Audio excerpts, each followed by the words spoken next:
video, I am going to be doing a DIY fandom school supplies. So if you want to see how I made the different types of fandom school supplies, then keep watching. Excuse me. So for the Daria notebook, I printed out a bunch of photos of Daria, Quinn, and Jane, and I arranged them onto the notebook and glued them down.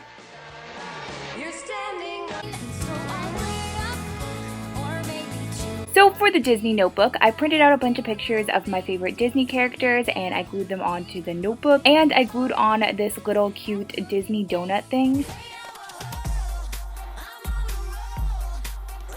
So for the Netflix notebook, I printed out a bunch of posters of different Netflix shows and movies and I glued them onto the notebook. Then I glued this thing on top that says Netflix, Nutella, and Naps that I found.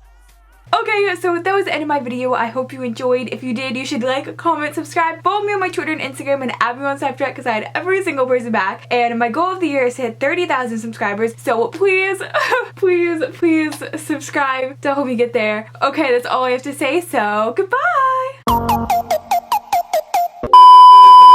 Okay.